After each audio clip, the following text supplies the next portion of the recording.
नमस्कार, NMF news देख रहे हैं आप और मैं हूं आपके साथ वागीशा पांडे। महाराष्ट्र में विधानसभा चुनाव बहुत नजदीक है। ऐसे में महाराष्ट्र में अब राजनीति का पारा भी बहुत ज्यादा हाई हो गया है।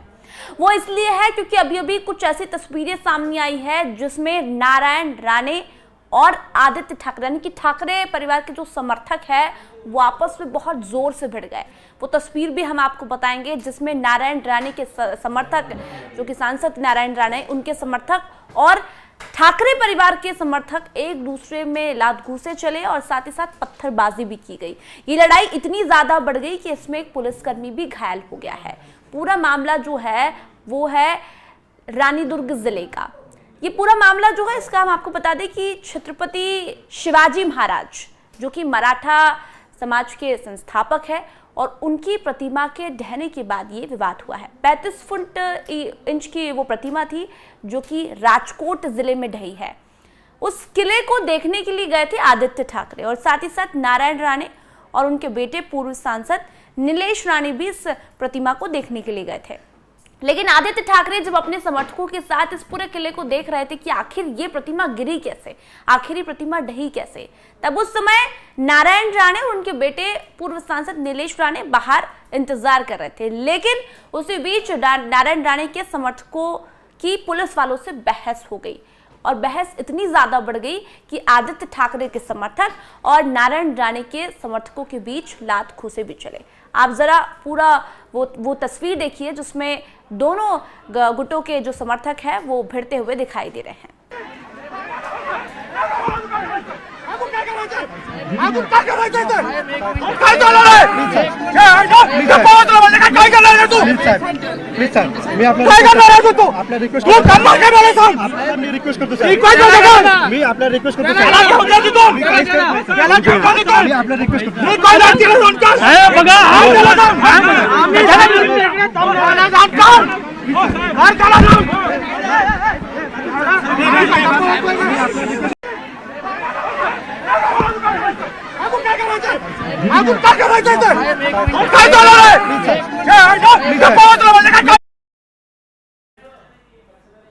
और सिंधुदुर्ग की मालवन तहसील में राजकोट किले में 17वीं सदी के मराठा साम्राज्य के संस्थापक की 35 फुट ऊंची प्रतिमा सोमवार को दोपहर करीब 1 बजे ढह गई थी।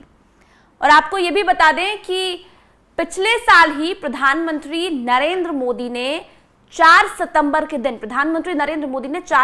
के दिन ही छत्रपति शिवाजी महाराज की इस प्रतिमा का अनावरण किया था। लेकिन सवाल यह है कि पिछले साल सितंबर में अनावरण करने के बावजूद आखिर किसने ऐसा भ्रष्टाचार किया कि ये प्रतिमा ढह गई। देखिए, पूरा बजट तो पास हुआ था, लेकिन जो ठेकेदार है, जिनकी ये गलती है, उन ठेकेदारों की वजह से आज ये प्रतिमा ढह गई। अब आपको बता दें कि जो यूबीटी है, जो ठाकरे परिवार है, वो और साथ ही साथ शरद पवार और कांग्रेस पृथ्वीराज चौहान, ये जो समर्थक जो आपस साथ में मिलकर चुनाव लड़ रहे हैं, वो सभी एकनाथ शिंदे के इस्तीफे की मांग कर रहे हैं। आदित्य ठाकरे का कहना है कि बहुत बचकाना हरकत है जो इन लोगों ने की है। पुलिस वालों के साथ बहसबाजी, पत्थर चलाए हैं, लात घूंसे चलाए हैं, काफी बचकाना हरकत है। लेकिन मैं एकनाथ शिंदे के इस्तीफे की मांग करता हूं। पूरी यूबीटी एकनाथ शिंदे के इस्तीफे की मांग करती है, क्योंकि जो भ्रष्टाचार हुआ है, जो प्रतिमा ढही है, वो कहीं ना कहीं एक बड़ा भ्रष्टाचार है, ये आदित्य ठाकरे ने कहा है। पुलिसकर्मी इस पूरे विवाद में घायल हुए हैं और साथ ही साथ जो पुलिस वाले हैं उन्होंने उस ठेकेदार पर कार्रवाई की है जिसने इस प्रोजेक्ट पर काम किया था। अब सवाल ये उठ रहे हैं कि महाराष्ट्र की राजनीति में जो समय पारा हाई है, जो एकनाथ शिंदे के इस्तीफे की मांग कर रहे हैं, क्या असल में एकनाथ शिंदे इस्तीफा देते हैं? क्योंकि एकनाथ शिंदे की मुश्किलें तो बढ़ गई है। इधर आपको बता दें कि उद्धव ठाकरे, शरद पवार, पृथ्वीराज चौहान साथ में मिलकर चुनाव लड़ रहे हैं। उधर अजित पवार है, एकनाथ शिंदे है, देवेंद्र फडणवीस है। यानी कि हम ये कह सकते हैं कि अलग अलग गुट हमें महाराष्ट्र में दिखाई दे रहे हैं।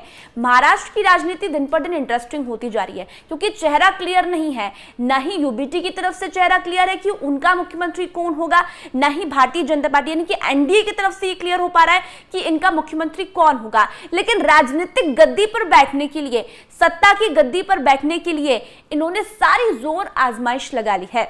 और ये जो दिन था, जो किले को देखने के लिए गए थे आदित्य ठाकरे, उन्होंने ये कहा है कि मैंने अपने समर्थकों को समझा दिया है कि जो प्रतिमा ढही है उसमें आप राजनीति ना करें। लेकिन बावजूद इसके एकनाथ शिंदे के जो लोग हैं, जो नारायण राणे के लोग हैं, वो इस तरह से ओछी राजनीति कर रहे हैं। आपको क्या लगता है, शिवाजी महाराज की जो प्रतिमा ढही है उसमें राजनीति होनी चाहिए?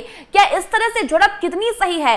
राजनीतिक पारा हाई है, चुनाव नजदीक है, लेकिन आपसी बयानबाजी के चक्कर में क्या पुलिस वालों पर पत्थर फेंकना सही है? आपको यदि ये लगता है कि ये सरासर गलत है और आप क्या चाहते हैं, क्या एकनाथ शिंदे को इस्तीफा देना चाहिए? आपको क्या लगता है जो सपने उद्धव ठाकरे देख रहे हैं मुख्यमंत्री बनने के, क्या वो बनेंगे? आपको क्या लगता है कि उद्धव ठाकरे अपना पूरा उत्तराधिकारी आदित्य ठाकरे को बनाना चाहते हैं? तो क्या शरद पवार, पृथ्वीराज चौहान आदित्य ठाकरे को सीएम फेस के लिए पसंद करेंगे? यहाँ पिक्चर पूरी उलझी हुई है। देवेंद्र फडणवीस ने तो इस्तीफा दे दिया था, लेकिन ये खबर आई कि वो राष्ट्रीय अध्यक्ष बनने वाले हैं। लेकिन फिर अगर देवेंद्र फडणवीस चले जाएंगे तो फिर बीजेपी की कमान महाराष्ट्र में कौन संभालेगा? तो यहाँ पर पिक्चर अभी क्लियर नहीं है। और इसी के साथ हम आपको इस सस्पेंस पर छोड़कर जा रहे हैं कि आप महाराष्ट्र की राजनीति को कैसे देखते हैं।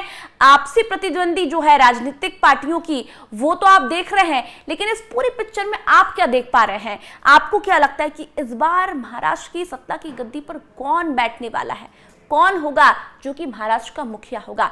और साथ ही साथ आप ये भी बताइए कि जो झड़प हुई है, क्या इस तरह राजनीतिक गलियारों में अगर आप इतनी ओछी राजनीति करते हैं तो क्या इसका फायदा और नुकसान इनको भुगतना नहीं पड़ेगा? इस वीडियो पर आप कमेंट कीजिए और साथ ही साथ इस वीडियो को शेयर कीजिए, लाइक कीजिए और NMF न्यूज़ को सब्सक्राइब कीजिए। धन्यवाद।